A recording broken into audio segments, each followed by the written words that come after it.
you to this next session. We have had a number of series from persons in the Caribbean. These webinars provide an opportunity to share ideas and initiatives and solutions within the Caribbean region as the world deals with the pandemic. Of course, this pandemic has highlighted the crucial importance of telecommunications services and telecommunications infrastructure, and has been shown that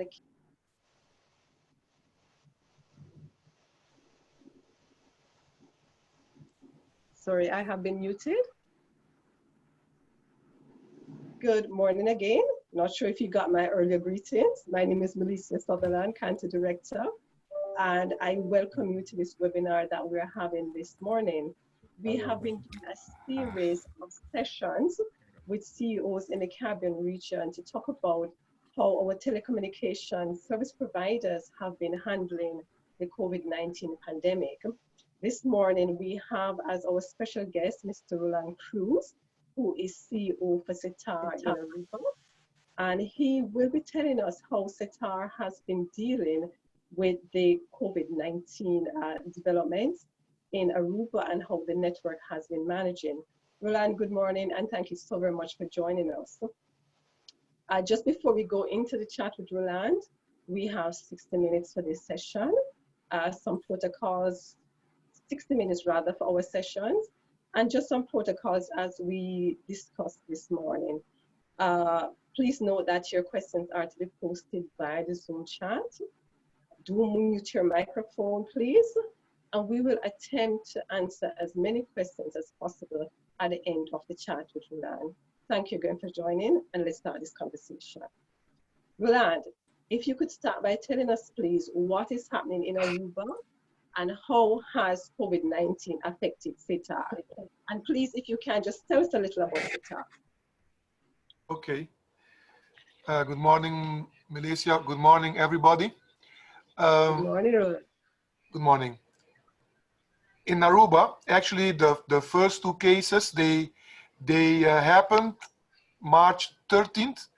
It was on a Friday. It was really a Friday the 13th.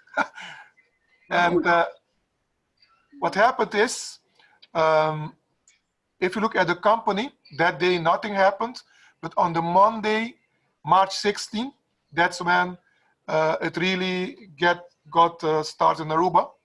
For our organization, we were happy in that sense that we were one of the few companies, actually we were considered essential companies, and that meant that for Aruba, that we have been allowed to work with skeleton crews. What does it mean? People are working from home, and people that you need at work, they can be at work and working.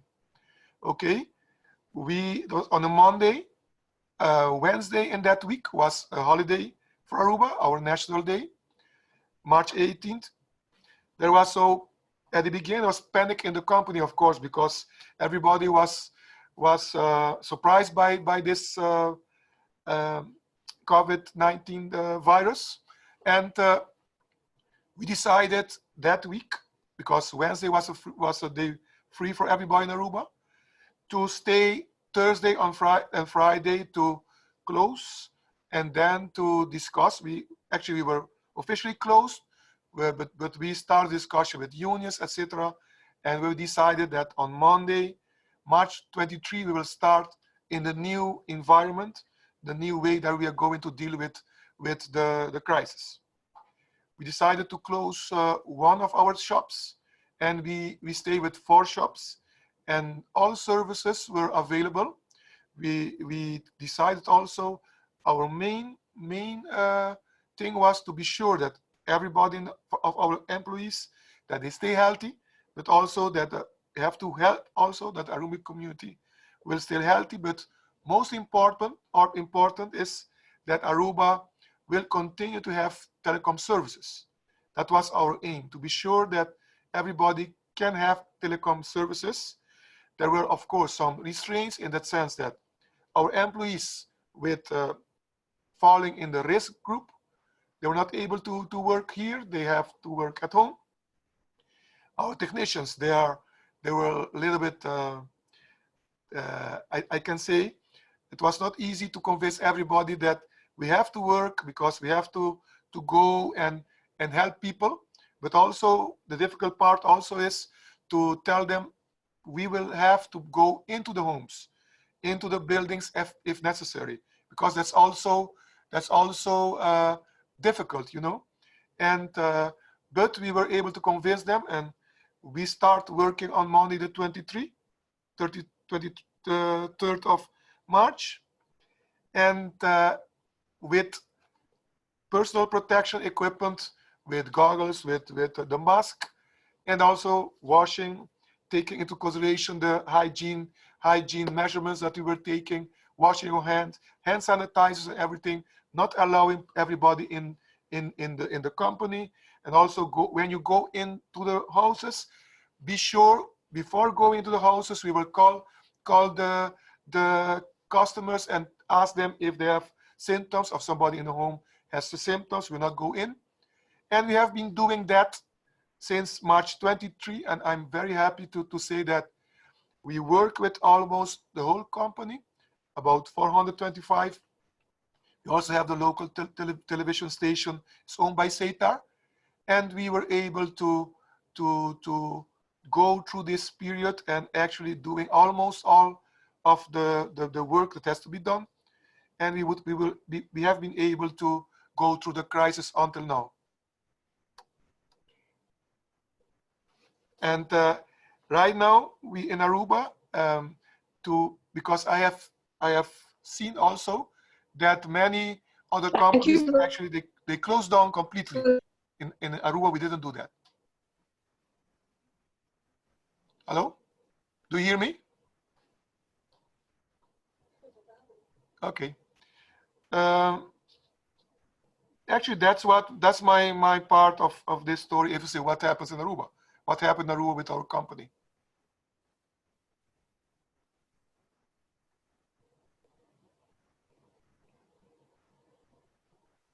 Thank you. I'm not hearing you. Thank you, Roland. Appreciate that update on what is happening in Aruba. And how to prepare its workforce to actually. Are you hearing me any better, Roland? Yes, it's better. Hearing me any better, Roland? Yeah, hearing me? right now, yes. Yes. Good. Right, thank you. Right, so thanks for letting us know, Roland, what Aruba SETAR has been doing to prepare your employees to continue to keep our network up and running. So we want to better understand now, Roland, what is it that you're experiencing on your network now? Okay. If you look what at our are you seeing on your network now? Have you seen? If you look at our network, you have two parts because we have fixed and mobile. The mobile network performed very well, I can say. We have a new network also with a lot of capacity. No problems with that. On the fixed network, we noticed, if you look at Aruba, we had no problems with traffic going outside of the country, have sufficient capacity. In the fixed network, we noticed there were some congestions someplace on the island because of the traffic going very, very high. And we have been working to solve those bottlenecks. We are still working on them, some of them. But actually, if I can say right now that we have the situation totally under control, and it's going very well. If you think about the amount of traffic, and also you have to understand people work from home. They do a lot of Netflix. They look at television and the whole day, and they're doing all kinds of things. And we have been able to comply with that. That's what happens in Aruba until now.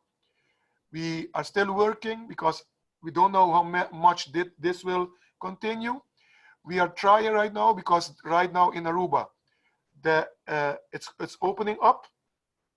What we're doing right now, we're trying to because of the way that we had to work. Of course, it was difficult. It was more difficult to handle all the faults at the homes. Right now, we are trying to speed up in that sense, have people visit more homes. But you know what happens when you have to consider your personal protection, cleaning your hands. You cannot go there as fast as you normally do.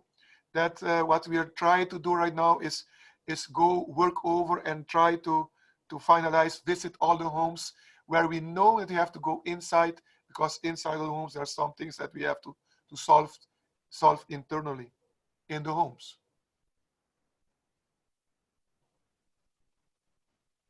That's what if I think about infrastructure itself. If I Thank you, Roland. We have just we're having.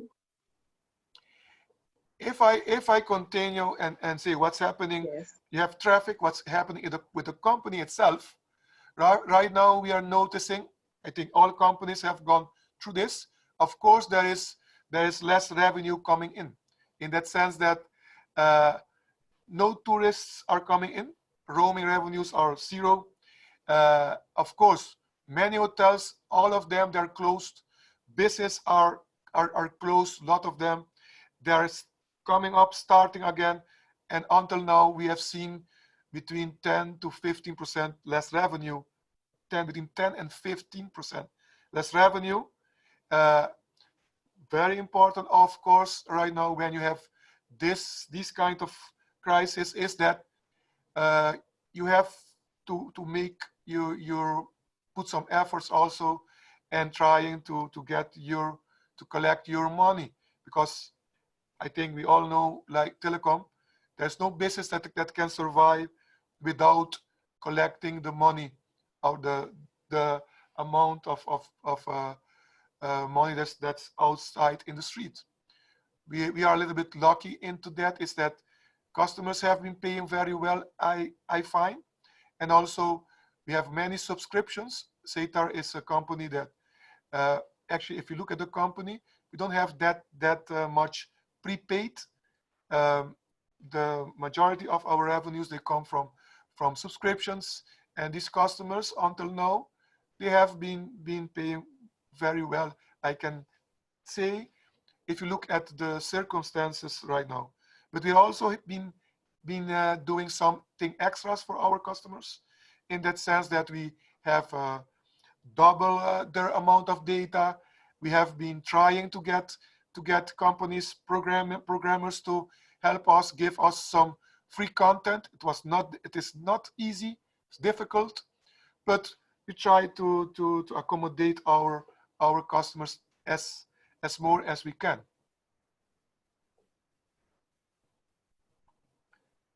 That's this part.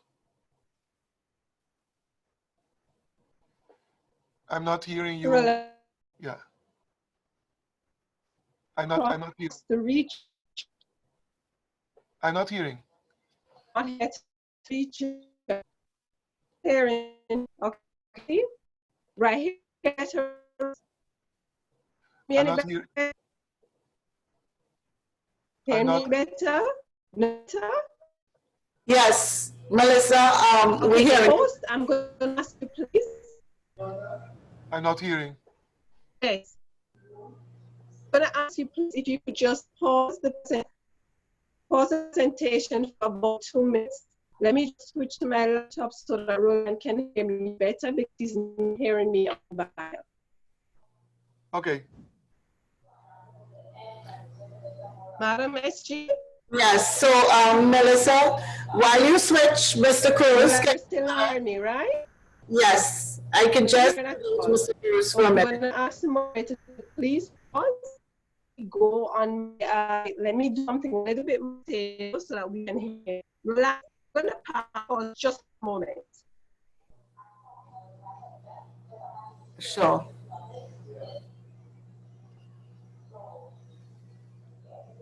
Can we pause?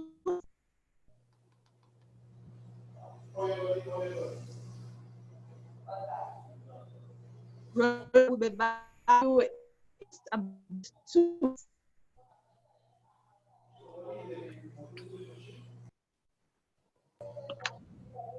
Mr. Creos, I was just asking, while we wait on Director Sutherland to come back on, how has it been with your staff? Your staff has adapted well with the new rules and regulations because of COVID-19? I think we have had a very good response from our staff. We have done things that we have never done before. In that sense, everybody is we are video conferencing everybody, and not only that, but people are working from home. But also, when we ask them to go extra mile, they have been working. They have been doing that, and to give you an idea, we have been working, helping the government with a health check app. We have been working for 1 week, I think, day and night to have that solved, and to have we also helped with hotline. We have been doing a lot of things that in a very fast way also, because what you see right now is everything has to go fast. Things are coming up that you didn't expect, and you have to react. And I'm very happy the way that our staff they have been able. And I think we are also very happy for the staff that has been able, but also willing to work in the teleshops, our teleshops, but also the technicians that actually go into the buildings at the homes helping people. And they have been doing that. They have maintained the social distance, and considering all the things that they have done, I'm very happy because the reaction was very good in that sense. And we have been able to maintain our business actually 24/7 without any problems. It was very good, I think, the way it's going right now. Yeah, great. And can you tell us about your infrastructure? How is your infrastructure handling the increase in traffic? Because that's common to network operators everywhere in the world. Yeah, I know. I know that there are three parts. I told you already, is that we have the mobile part. It's no problem. We have a lot of capacity also. We have a new network. And in the fixed network, we have seen some congestion. We have solved the biggest part of the congestion in the local part of the network. Internationally, going outside of Aruba, connected to the backbone, we have sufficient capacity. It has been able to have this traffic, handle this traffic, no problem. So what we are doing right now, what we have done is we go to the places where we see some bottlenecks. Actually, we have a HFC network. We are adding nodes, and we are already have changed, adding some nodes, splitting the network, and we have been able to get away with some congestion. Still some places where we see, depending on the hour of the day, we see some congestion, but it's going. We still are going to do some new node splits, adding some nodes, and hopefully this will help us go through. It's not that people not getting the service, but the speed, it goes down when everybody's on the network, because your network is not dimensioned to have almost everybody on the node watching Netflix, of course. But it's going. It's going. I think if you look what's happening, the change in the usage, we have been able to cope very well with what's happening right now. Roland, thank you so very much. Madam SG, thank you for coming in, and I'm continuing. I'm hearing you perfectly now, Roland. Are you hearing me? Yes. Excellent, excellent. My resolution is not as good as I would like it to be because of the lighting in the office, but we will continue. Okay. Roland, you had mentioned earlier on about collections, and a lot of companies have been having challenges with collections. I know you had spoken about what you're doing. How have you seen your collections month on month, like from April into May? Have things been going in the right direction for you, or do you think that there's still some challenges that you have to work out there? Okay, collection was also from the beginning an important part of our efforts. And what we have been doing is we have been, for example, when you close one shop, there are some CSRs people that, and also you have 1 hour less, and also not everybody's allowed, because what we have in Aruba, you have to maintain 1.5 meter social distance. But that means that you cannot allow everybody in the shop. People are waiting outside in the queuing, in the queue. but also inside you cannot have everybody working to be sure that you can have the not exceed the amount of people that are allowed in an office. That means that those people, those CSRs that we couldn't have at the shops, they are working right now in another in the shop that's closed, and they're making calls, because what we did, okay, our idea behind this is we are going to approach customers that we see are a little bit late with the payment. We'll ask them, okay, how can we help you? What is happening? Because we are very flexible. We can, you don't have to pay all the amount. If you can pay it, okay. But we are very flexible. We accept less, for example, that normally we accept if you're not paying. And also we are not, what we also have not done, we don't have late payment. We don't have that until now. And we have been very flexible helping the customers, and actually they appreciate very much that we call them and we offer them to help. How can we be of help? Our idea is we need to continue having a conversation with our customers, and I think that helped. That of course we are a little bit behind with collections, but it's not that we are right now at this moment very concerned about. It's going very, very, I think, very good if you look at the circumstance. Also, many people lost their job, but we are trying to help them and being flexible, you know. Thank you. Business and the residential customers. Thank you, Roland. We understand as we talk about how SETAR is trying to help customers. Is there anything in addition to helping customers with manage their bills? Is there anything else that SETAR has been doing in the wider community? Other contributions that SETAR has been making to help the citizens of Aruba? I think we have from the beginning. Our aim is I have look. There are many things that I have in mind. Is one of the things that we, for example, as a company, is that we will contribute to people having employment, in the sense that we will try to have everything locally, in a sense, you know, help people. For example, we are helping with some organizations that are helping with food. We will also have, for example, if people stay at home, they will need something to entertain themselves. For example, for the elderly, we have opened, because we also own the cable television system, we have opened a channel specially for the elderly. We also have been working with Dutch programming companies to help with children schooling content. We were able to come with an agreement with them. Many years we've tried to get Dutch programming, Dutch schools in Aruba. We have been able to convince them to help us and to give us a good offer for us to help Aruba, to help our children. They can have nice contents about schooling, you know, language, mathematics, or you know, calculations, helping them with the Dutch language itself, you know, and we have been able to do that. We also, for the school itself, it's also right now schools are closed. We also donated 200 MiFis to internet, for example, 200 of those devices for people that have problems doing their homeschooling, you know.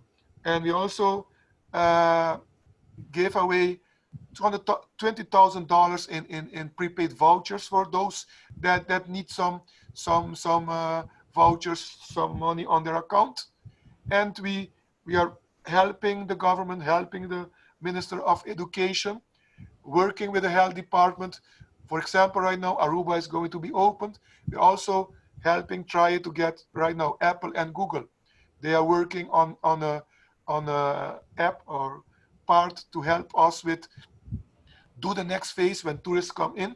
How are we going to trace or to be able to have an insight what's happening when all these tourists start coming in, maybe in July. But also try and look forward. And also very important, I think, important in a sense, we also tried as a company to help the people that don't have jobs, in the sense, flexibility with payment. but also ourselves. The government asked companies in Aruba, companies that are government owned, we are government owned 100%, also to help them, to help the people that have lost their job by contributing to a fund. And our employees, actually today, they have contributed starting from today 12.5%, 12.6% of their salaries. I myself, I have contributed with, I'm going to contribute for 20% in the coming 8 months, starting today. And that's part that we're giving to the fund that will help people that have lost their job, for the government to help them. That's what we are doing also as a company. And I think this we try to do our best to. Also, another thing that we did, for example, to give an idea, there is a company in Aruba that works a lot with musicians. Culture of Aruba was always very important for SETAR. We have been sponsoring also a live act on every Sunday. You know, bands, they come and they play, and we're sponsoring that program also, because for people to contribute to them, because right now hotels are closed, no events are taking place, in the sense people, professional musicians, they have problems surviving also, and we're also helping those to have their live performance on television, also on Sundays at our channel. Also we're doing that with a local company to be sure that we help everybody that's in need, that the way that we can, we try to do that. Thank you, Roland. I'm very happy to hear about what SETAR is doing to keep employment in the company, as well as to keep others in Aruba employed as much as possible and contributing to their livelihood. So, you know, that is just fabulous. And as you know, it's a challenge that we have globally. Now, as you know, Roland, most of our countries are heavily dependent on tourism, and tourism is important to Aruba as well.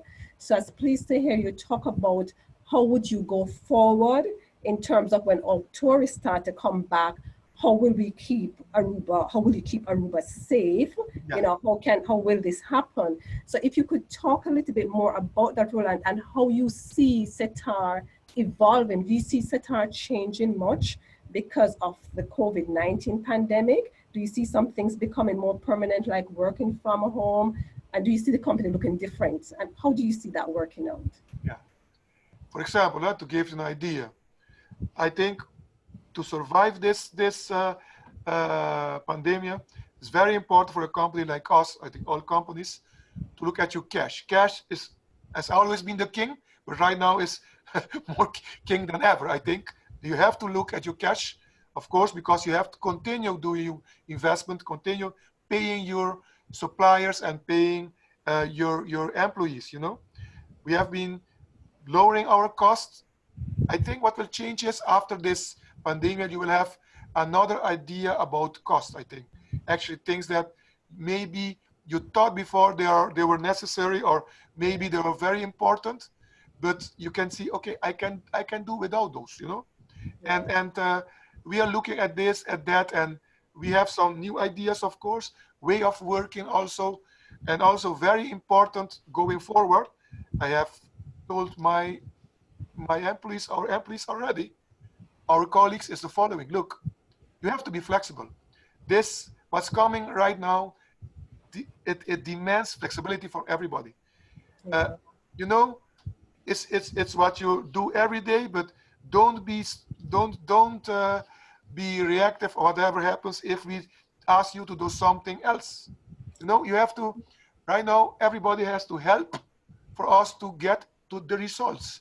And I think the way that the companies communicate and the way that we try to think about this is, I think we'll have at the end a better and a stronger SETAR, in the sense that our company will have, maybe some silos will be broken down in that sense, because people are helping each other from every part of the company. We have one or two goals that we have to reach before ending of this year. And also right now, if you think in Aruba itself, tourism is very important for the island. Aruba actually we depend completely on the tourism. That means that we have to help the government be very creative. How are we going to trace, you know, because it's very important. How are you going to convince? You have to market it. You know, right now in Aruba, we try to market it. You know, companies will have to have one way of a sign. Okay, this company complies with the health for tourists to say, okay, you can go there and maintain your social distancing. But also, how are we going to track or give the service to tourists that actually come in and they come with the virus? How that's very important right now to think how are we going to deal with the health check and with the tracing app. How are we going to uh, to use that with tourists? How are we going to convince them that one way or the other we have to maintain contact with you, because we have to be to help you, not only to help you but also for us to continue, and not that it can happen that we have to close down again, because I don't think we can go through a second wave of lockdown and things like that. We have to find a way to open and stay safe, and that's the important part of it. I think our collaboration with the with the health department, with the government also doing all kinds of things about e-government right now. It's government tries to speed up things, you know, and we are going to help to help and think together with the health department. Okay, how are we going to cope with the flow of tourism coming in, and for them to stay healthy, you know? That's very important, Roland. You have really hit upon some very important issues for not just SETAR, but the entire region, the entire world, in fact, how to remain open and to stay safe. How is it that the telecom companies can help with the safety feature and to make governments even more efficient? Those are some big ticket items going into the future. So thanks for telling us some more about how SETAR is planning to do that. I am going to wrap up, Roland, with this last question. Then I will ask you if you want to make any further comments. Then we'll go into the chats. Back to employees. Studies have been showing how difficult it is for employees to work remotely, the mental health issues that have arisen out of COVID-19, and just how is SETAR supporting its employees who are working from home in terms of mental health, if there are any counseling issues, in terms of the facilities that they're provided? Yeah, our look, we always maintain a very open communication with our employees, our HR. We are, you know, some employees, of course, some of them are a little bit, they have fear, of course, but also the ones that are from the risk group. But we have always maintained a very open contact with them. They can also, and we are flexible in that sense that, of course, flexible in that sense that you stay home, because right now, before this period, you know, many weeks, okay, they work from home, but right now, we are reaching a stage, okay, you stay home, but everybody, one way or the other, they have to be doing something, you know? For the company to survive, you stay home, but you are not going to be paid. That's what I'm trying to tell them. Going to be paid without any production. In the sense that, okay, we are flexible. Some people maybe will have to stay longer at home because of the space we have here at the company, because you have to maintain. Imagine that right now we are looking at every department. Okay, what do we need to do to be sure that all company employees come back at work? Maybe there are some departments that will not be possible. Then we will look again. But at the end, the idea is for a time being, then before there's solution to this COVID-19 virus, we will have to set up a new way of working. But the idea is not that people are not working, getting paid without performing something. Of course, there's a new way. everybody has a problem. I think it's also a new way of thinking. How are we going to measure the performance at their homes if at the end some people have to stay working at the home? You know, those are the things that we don't know all the answers, but HR we are doing. We have a task force in a group of persons from different departments right now, of security, of public relations, all of them from HR, from training. We are working out how are we going to going into the next months. But the idea is everybody has to perform, do their part of be flexible and contribute to the company. You know, it takes, some of them are nervous. We will help. And our company, for example, if somebody needs help from about their mind, you know, wellness and things like that, we look at it from a very broad perspective. You will help them also if they need to go to consult, if they have some mental problems, we will help them with that. That's the way that we have always been doing that. Thank you, Roland. This is the end of my series of questions. I'd like to ask you, though, Roland, if there's anything that you want to mention before we go to take questions from our audience. Yeah. Maybe the way that I have been thinking about this crisis. Whenever there is a crisis, whenever there are dangers outside of a company, of whatever, of country, whatever, there are always opportunities. And we have never, as our company, we have always been very proactive. And we have, for example, in our company now, we have changed the way that we are going to do some things. We will focus on some things that we think are very important right now for our customers, because working from home, homeschooling, you know, the whole education system, that will be part of the future going. It's faster, it's going faster. That will be part of our future. That means that our fixed network, our mobile networks, they have to be, what we're seeing right now, congestion, we are going to add many more nodes in the network. We are changing the plans. We actually, those things were planned, but we are changing priorities. Those were the things, these things will be done faster in that sense, because the idea is we have to be able to, whatever happens right now, if you look at it, all people in Aruba, work in Aruba, businesses, they have to have stable connections. They have to have the highest speed. That means we are changing priority. We are putting some things forward, doing more things that we were planned to do on the fix. It's not that we are going to do less. I think we are going to work faster because of the new opportunities that we are seeing that are coming up. I think that's what our message. Be proactive. Don't think that there are no opportunities. I think it's on the contrary. There are many new opportunities coming up after this crisis for a company like us. Roland, thank you so very much for sharing with us and adding to the knowledge in the Caribbean region about how we can respond to pandemics and to disasters. We really appreciate your time. Please stay on with us. We're going to be looking at some questions that are coming in on the chat. And thank you so very much, Roland. I'll just go to the chats and see what we're being asked.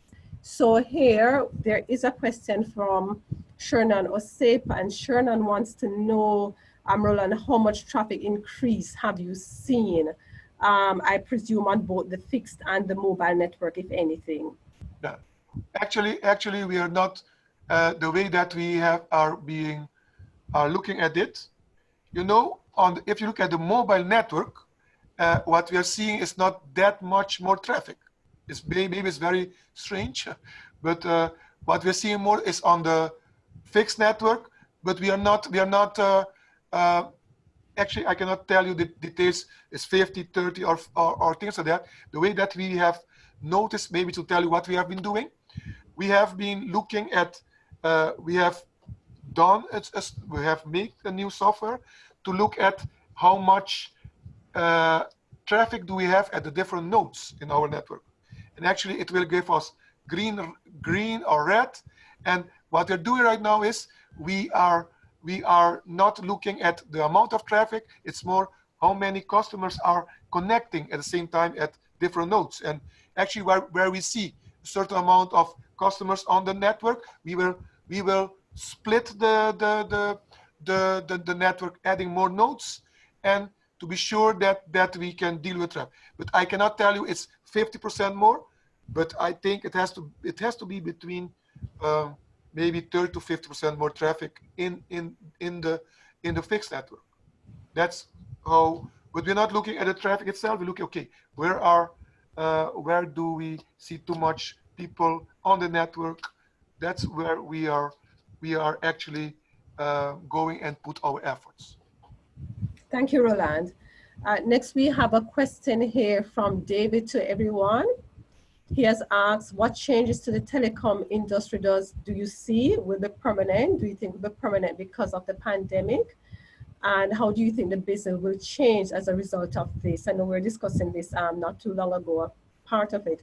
And finally, SETAR is well known for its innovation in the region and its excellent network. What implication does the pandemic have for SETAR's network investment in the future? So basically the question is saying, how will SETAR change in the future because of the pandemic, and how will your network investments be affected? Okay, to put it the way that we are looking at it right now, homeschooling and working from home, very important things that we have to solve to be sure that, to give an idea that everybody has a constant speed. What we're thinking is everybody has, if I be a little bit technical, everybody has a minimum, a constant, maybe 100 megabits per second for every home, but also to maintain that. That means you need to have more nodes. Actually, we are doubling the amount of nodes what we are thinking right now, more aggressive than that, and to have a network that can cope with this amount of traffic. We are doing that. On the mobile part of the network, we have the 4G network. We also have 5G network. That one will be right now. It's not 5G has been slowed down in the whole world in that sense right now because of the pandemic. That's not something we are going to do in 2020. It's more 2021, 22. We are concentrating right now to be sure that we have a very good 4G LTE network with speeds that are very high, that can deal with the traffic, and adding where we see that we need some coverage, we're adding new base stations, new cell sites to have a very good level of coverage in the whole country. That's but also if you focus in the network itself, our strategy, what I told you, is to be sure that we have a constant bit stream going to the homes, to be sure that we have also a little bit of visibility also in the networks, in the homes itself. Because one of the things that we are noticing is, when everybody is up in the region, for example, you have many houses close to each other. Everybody is on Wi-Fi. If your Wi-Fi if you don't have the right frequencies, people will get interference and they will say it's our network. It's not our network. It's because of the high level of Wi-Fi connectivity, penetration at that moment. Everybody's on right now, everybody. That means the whole frequency plans, and we are working also on the new network, going into the network with mesh networks, being able to see, okay, what is happening in the whole houses right now with the Wi-Fi? How can we help them from our central office, from our contact center? We also implemented very fast right now. Many customers were able to help them with the Wi-Fi without going into the homes, you see? Because we can say, okay, this is happening in the home right now with the Wi-Fi. And we are going to automate, make the company more digital. I'm saying it's focus on stability, focus fixed and mobile, and also focusing to have the right software to be able to give us information right away. You know, those are the things that we are going to focus on right now, the coming months. Thank you, Roland. Thank you. And does that mean, the last part of the question, does that mean SETAR will be increasing its investment, or, as you say, just accelerating deployment? Yeah. For this year, of course, you have to watch out for your cash. Cash is king. But we have made some rearrangement of the things that we are going to do. We still are going to invest, but I think right now, if compared with the normal level that we are doing, I think we will invest about 50% this year. It's not only because it's because of course, you have to do cash management. You never know how long this will happen. This will continue, this pandemic. You never know how fast tourism will be back, you know, at the level that you had before. So all those things that you don't know, meaning that you cannot continue investing. But what you have to do is to be sure that you focus on the things that are necessary right now. And we calculate that this means that we will be investing about 50% of what we normally do in a year. Our investment this year will be about 50% of our average investment if you look at it over the last 10 years. About 50% of the money you're going to invest in CAPEX then. Thank you, Roland. Thank you. Next question is from Sydney, the weaver. He says, good day all and happy belated World Telecommunications Day to all in attendance. Thank you, Sydney. He wants Roland for you to talk a little bit about the SETAR's network and its services that can become future-proof in relation to innovative products and services, whereby going forward, Aruba and its population are more connected and effectively can say it's now a smart island nation. So Sydney wants to understand what services you think will be future-proof, and in terms of what products and services you have in the pipeline, if there are any innovative services in the pipeline, and what is future-proof in your view?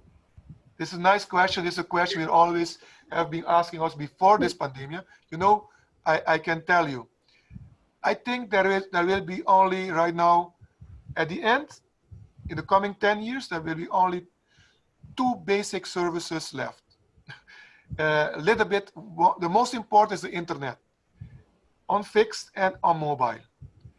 You know, that will be the service, and let's put it a generic service then. And we'll have a little bit of video, television, cable television. But that will go down. It will be video, but it will be not a video that we have today, in that sense that it will be more on demand. It will be non-linear. And it says, you know, Netflix, Disney Plus, all kind of services that people will still watch games, will watch video. The main application will be video. Voice, it comes with it. And internet, it has to be very strong, very high speed, low latency. It's 5G and fiber, you know, fiber and HFC, but going deep, close to the homes. And speed, think about 1 gig to every home, 10 gig for the business. And on mobile also, right now, think on 100, 200 megabit per second for everybody. And very important to have a stable network, connection everywhere, seamless. People will have to come from outside, go into the homes, connect to the Wi-Fi without knowing that they're changing networks. But it's the internet, and a little bit of video.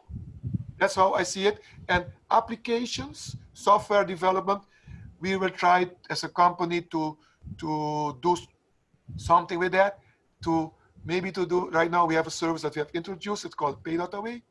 It's a mobile financial services. At the end, it's a cash. We also think on a cashless environment, cashless economies, where we have some development going on with that. But very important to be sure that you have, I'm not calling it a pipe provider, but let's put it this way, It's a very, very smart pipe, but a very good pipe in the sense that it has to be able to cope with a lot of traffic and you know, and do that stable, reliable, and customers will and also very, very good customer service. In a sense, customer service is very important right now. The customer experience is very, very important for our companies to survive. That's what we are doing like a company, is very proactively also. If there is some business that you have to kill them. Don't continue doing things that are not necessary, that are not the things that customers want. Customers want speed, they want latency, they want reliability. They want to be able to do the things that, and without any interruption, you know, and give them the possibility to stream everywhere in their homes also. That's why I'm saying part of our strategy is actually all the homes will have mesh network, completely wireless, access point everywhere. There's no corner inside or outside of your home where you're not connected with your devices, all kinds of devices. That's what we are building right now. Thank you, Roland. Final two questions. So I'll ask the last question first, and this is from Melissa Harris. Melissa wants to understand what type of new services are your larger business clients requesting right now? Our large customers? What kind of services are your large customers requesting now? How have things changed with them? You know, it's very interesting because what have become also, we knew already that this is happening.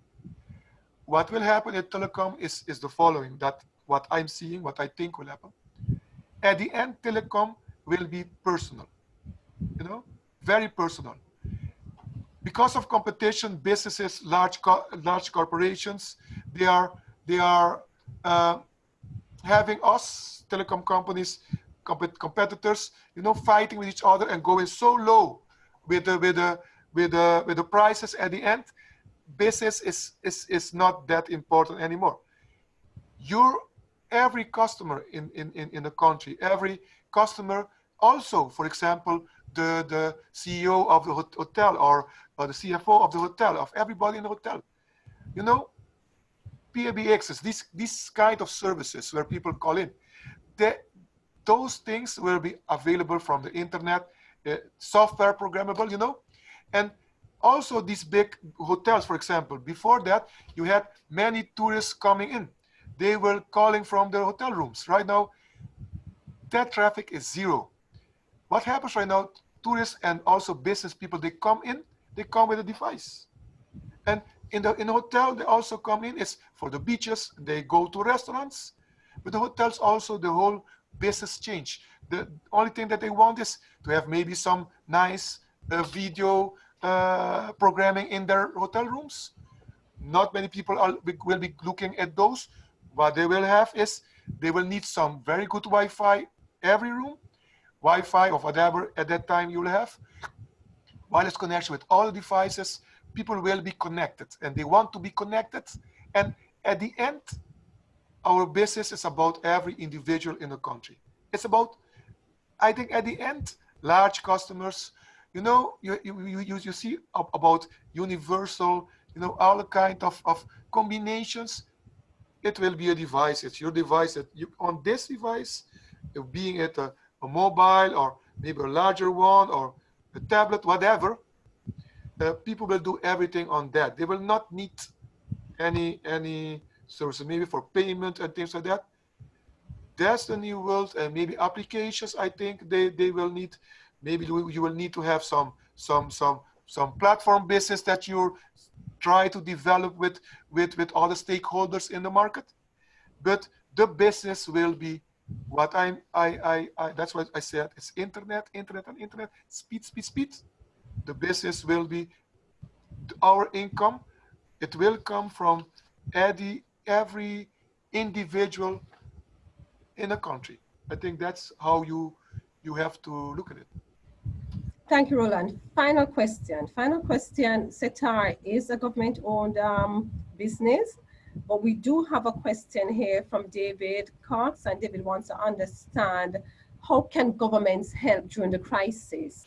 How do you think governments can help the telcos during the crisis? Did you get my question, Roland? Yeah. Yes. How can government help telecoms during the crisis? Yes, yes. Is there a way, is there a role for governments to play? You know, I have also another maybe very different opinion about that. Yes. You know, I don't think everybody can help you. Anybody can help you. To put it this way, governments, what they can help you with right now, be a company, is that they have to move fast to have the spectrum available, for example, to make it possible to refarm spectrum. They can have maybe a process go faster with that, the regulators. But I don't think we have to expect something from anybody. You have to think on a company to don't expect anything from Facebook or whatever. Everybody will want part of the pie. And I'm not expecting anything of the government. I'm only expecting them to the regulators to be flexible in that sense, to make the spectrum available for us with a good price to grow, to grow in that sense that I also not expected to have more revenues from the customers. We'll need to do something about the cost, but we need to be able to have new applications, maybe those very creative about working with somebody else, because there's no way we can do it ourselves. We have to go look at, for example, the health, work with the banks, whatever are other stakeholders in the market, and try to get part of the new business that are coming up in the future. Don't expect anything from governments. Only thing that you want from governments is to be flexible, helping us right now. I think in Aruba, then it's helping us with spectrum, and actually don't interfere with the business, but have us do our part, and don't expect anything from anybody, because you're on your own right now. You have to be proactive and do your own thing. That's my idea about this. Thank you, Roland. Roland, thank you so very much again for your time. This has been a wonderful interview, and we have learned a lot about what SETAR is doing and how Aruba will be benefiting from what SETAR is doing with its network and keeping everybody connected and getting into that very important space of Wi-Fi. Because as we know, most customers do not distinguish between internet and Wi-Fi. That's the biggest problem we have. If their Wi-Fi, they complain it's our problem. Sometimes it's our problem, but we are seeing a lot of times it's because they are changing things in their homes. They don't know that when you change your configuration, you move you're not splicing it correctly, that you're introducing a lot of noise. And if you do your Wi-Fi yourself and you choose the wrong frequencies, you are interfering with your neighbor, with yourself, with your other equipment in your house. And we are being blamed for that. It's part of it. It's not completely. Sometimes it's our fault also, but it's not always us doing changing the things, you see? Indeed. That will go a long way towards customer satisfaction. Roland, again, so very happy to have you this morning. We will just close off with an advertisement about our next session. So Roland, again, many thanks. Our next session is planned for this Thursday, May 21st. Please join us at the same time. For some folks like those in Jamaica, it's an earlier time at 9 o'clock. And we'll be having Mr. Stephen Price, the Chief Executive Officer of Cable and Wireless Jamaica. And he will be discussing leadership strategies and what he has been doing to keep Jamaicans connected amid the COVID-19 pandemic. Ladies and gentlemen, thank you so very much for joining us this morning, for giving us your time. Please stay safe, stay connected with CANTO Conversations. Thank you so very much. Have a great day. Again, keep safe. Thank you. Thank you again, Thank Roland. you. Take care. Bye-bye.